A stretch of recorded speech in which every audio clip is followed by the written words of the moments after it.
Hello and welcome to this special breaking news edition of the WrestleTalk News. I'm Ollie Davis. Please subscribe.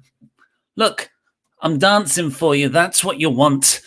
I come with you today with the news of yet another release. We've had Ric Flair has just been let go from the WWE, as was kind of hinted at by me. Like I just took a stab in the dark here that he was going to get released today 5 hours ago in my news. You can see me, Nostradamus Davis, at the end of today's WrestleTalk News episode, because what happened? What's his name? He's Wrestling Inc.'s guy. Wrestling Inc.'s guy, who is also behind the leak of that Adam Cole contract expiration. Apparently, Adam Cole's contract is going to expire this month, making him a free agent. No 90-day non-compete clause thing there. He can just walk into any major American, Japanese, Mexican wrestling promotion he wants to and just start wrestling right away. So that's just another one of the 100 things that's happening right now.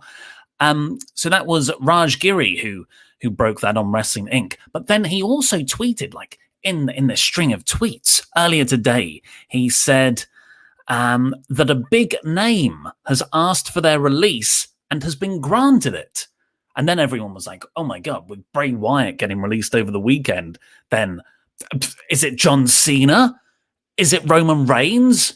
Is Triple H going to AEW now? It just seems it's that crazy at the moment with who WWE are letting go.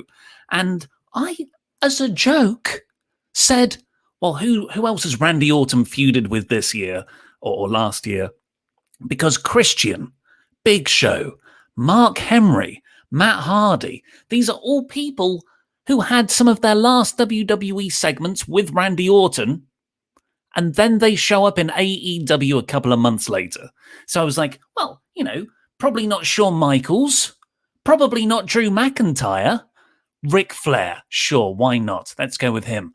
And yeah, it turns out, as Wrestling Inc. and Fightful have just done in a sort of joint exclusive report, they must have been working on it together, that is very nice dirt sheet behavior or wrestling journalistic behavior. They obviously have the same story and they work together to break it. It seems like they broke it at exactly the same time.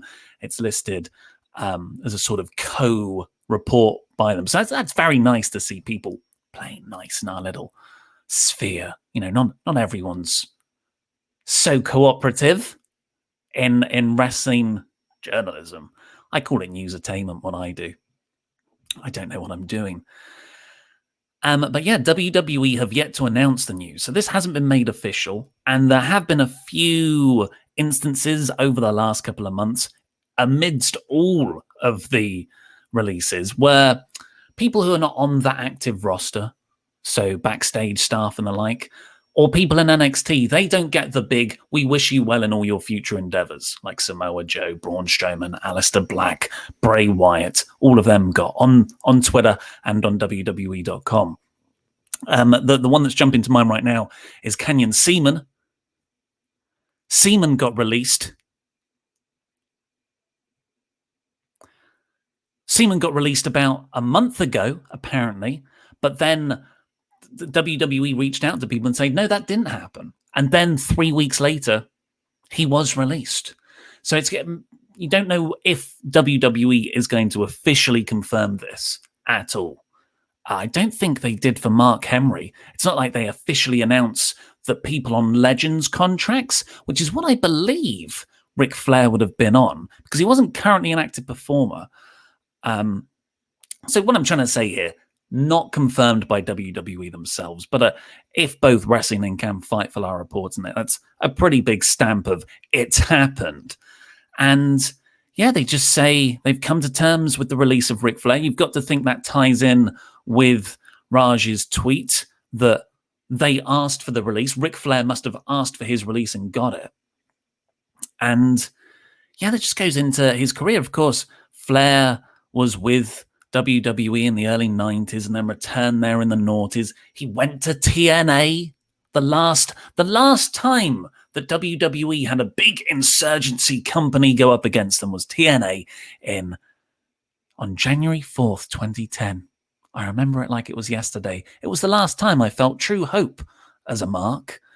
Ric Flair, Hulk Hogan, Jeff Hardy, loads of people jumped ship to TNA on that day.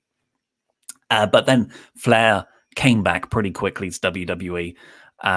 He rejoined in 2012.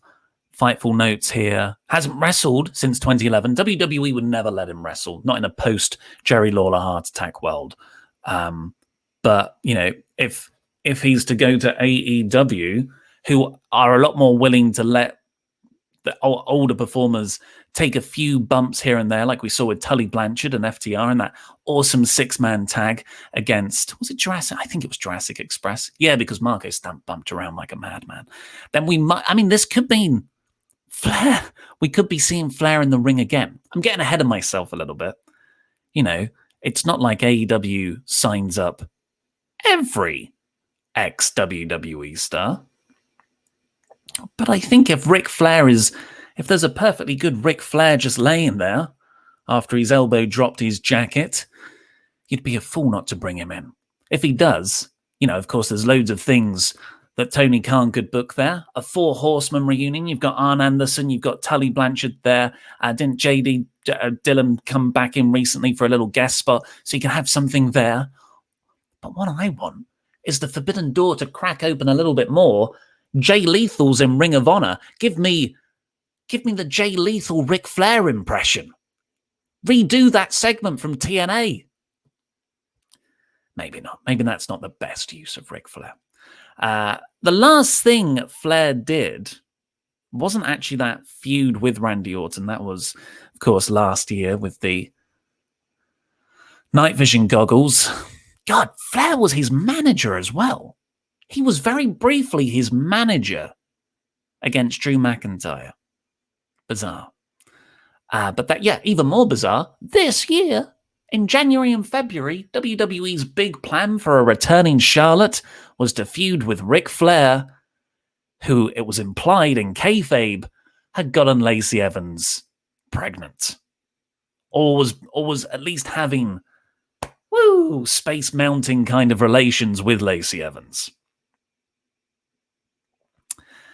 The report... And you wonder why people want to leave WWE. You know, just be grateful for the creative guys. Yeah, so apparently Flair did not enjoy that storyline. He did an interview earlier this year, and he said that he couldn't get Vince to change his mind. And, you know, he did it anyway. The interesting thing about getting rid of, or at least granting Ric Flair the release, I think Vince McMahon has always respected Ric a lot. There's a lot of instances, particularly in the 90s, where Vince would honor whatever sort of agreement he had with Flair to go back to WCW, to come back when he's ready. Flair's sort of always been immune to this Vince McMahon heat-seeking sort of agenda against certain people, despite Flair sort of screwing over WWE for monetary reasons more than most. Maybe that's why Vince likes the guy. He respects a mercenary. So yeah, I don't see this like it sounds like they agreed this amicably going by the release. I mean, they let Andrade out of the contract back in March. Everyone else, as far as we know, has mostly been let go due to budget cuts. Or budget cuts, as John Laurinaitis pronounces it.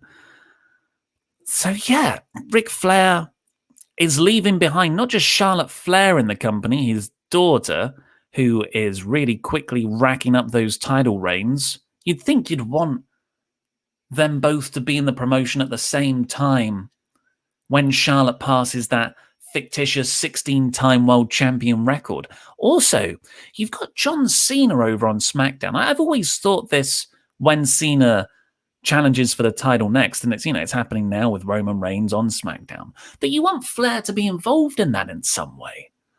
Because the story should as much be about Cena going for that record-breaking number to beat Ric Flair 16 times. John Cena wants to become the first ever 17-time world champion. And Ric Flair could, that's a segment right there. That's like a week 2 in the build segment. I endorse you. If anyone can do it, kid, who's 46 years old or whatever John Cena is, you can. The future. Build the future. So yeah, two quite obvious uses of Flair. But hey, if he's not happy, if he wanted to do stuff elsewhere, then fair play to him. He actually re-signed back in 2019. Don't know how long that was for. They're usually 3 to 5 year deals. So maybe he's being let out 6 months early. Maybe he's being, a year and a half early. Maths. Maybe he's being let out 2.5 years early. You don't know. But yeah, he's always... He's one of his daughters, who's not a wrestler, is married to Conrad Thompson. Conrad Thompson, of course, does all of the podcasts, 83 Weeks, Bruce Pritchard, and he also runs StarCast. And Ric Flair, was Ric Flair booked there once? If not, he'll be a great signing if AEW do it at another StarCast style partnership. But yeah, I mean, what do you guys think? Where's Ric Flair going? Probably almost definitely AEW, right? Please give us a subscribe for daily wrestling news videos. Lord knows there's a lot of it at the moment. You're getting even more bang for your buck. You're getting twice days of news episodes. Also go and watch my incredible premonition earlier today, where I predicted this would happen 5 hours ago because I was making a joke about Randy Orton being everyone's last feud. But hey, maybe it's Lacey Evans. Maybe Lacey Evans is going to be the last contract killer, or the next contract killer, rather. Anyway, thank you very much for watching. Please do subscribe. It really helps support the channel. And yeah, we'll be back with more details tomorrow.